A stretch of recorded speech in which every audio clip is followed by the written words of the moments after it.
Hello everyone, welcome to the first part of the chapter 9 concepts of geometry. So in this chapter we will study about the basic concept of geometry. So before starting today's video, I would like to say that you can subscribe to my YouTube channel to get the videos as soon as I upload it on YouTube. Also hit the like button if you are understanding from my videos. Students, we have already studied about point, line segment and ray in class 4. Okay, so let's repeat those things again. Point. So what actually point means? A point indicates position and has no size. So in geometry we assume that point does not have any size and point actually shows an exact location. For example, here are some points are given A, B, C and D. Okay, so in this plane if I say point A, then we will only understand this point, exactly this point.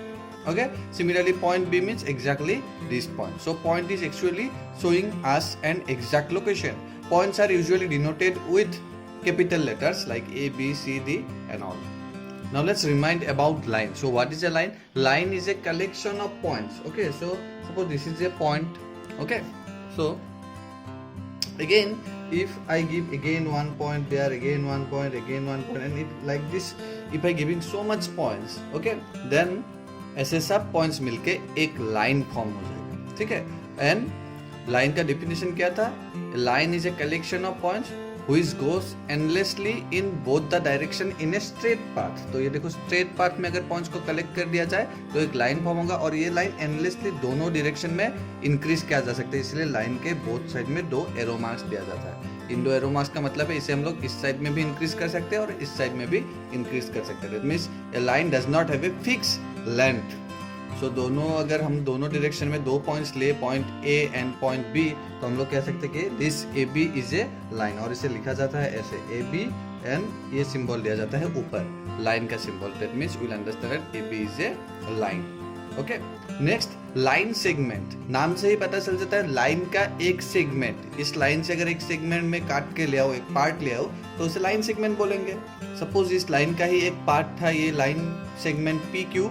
Okay, तो ये P Q जो है line segment के बोला जाएगा और इसका क्या होगा? दो एंड पॉइंट रहेगा. ओके, ये इंक्रीज या डिक्रीज नहीं होगा, इसका एक फिक्स लेंथ होगा. Okay, so P Q is a line segment और इसका सिंबल होता है ऐसा, एक बार देना पड़ेगा ऊपर में.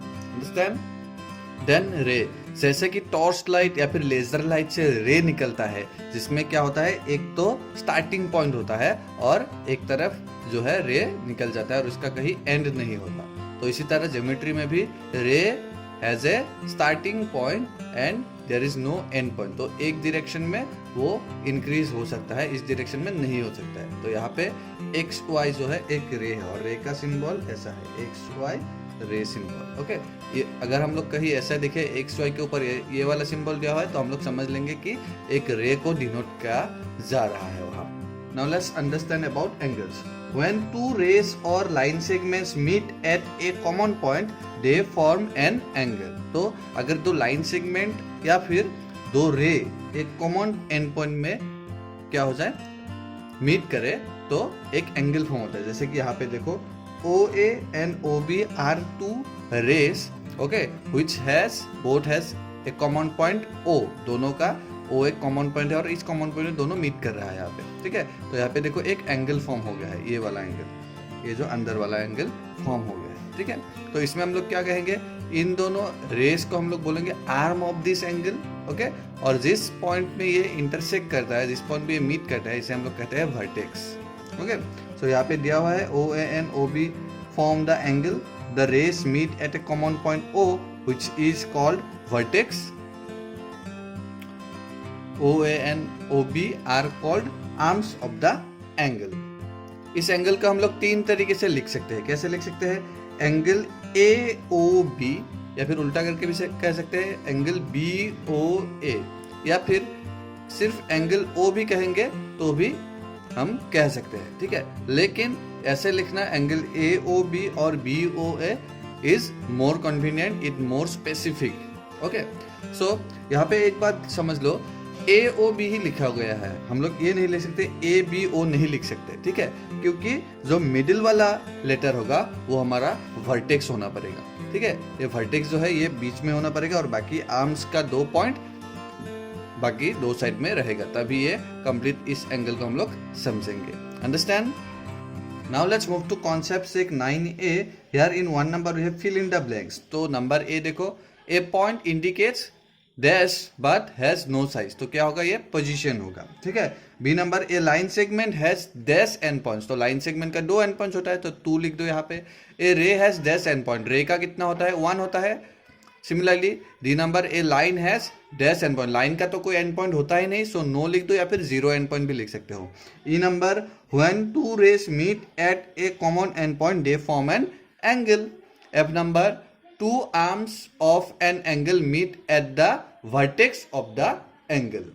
Now let's move to question number 2. Name the following angles in 3 different ways. Also name the different parts for each angle. One has been done for you. तो यहाँ पे A नंबर तो क्या ही हुआ है, हम लोग B नंबर करेंगे. इसे देखो, इससे 3 टाइप में इसका नेम करना है.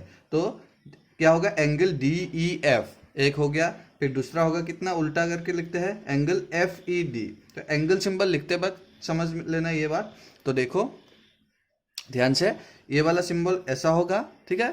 फिर जो है वो दूसरा लाइन हॉरिजॉन्टली होगा, ठीक है. ये ऐसे डाउनवर्ड्स मत कर देना, ये हॉरिजॉन्टल रहेगा, ठीक है. और ये जो है स्लैंटिंग होके रहेगा. तो यहाँ पे क्या लिखेंगे, FED.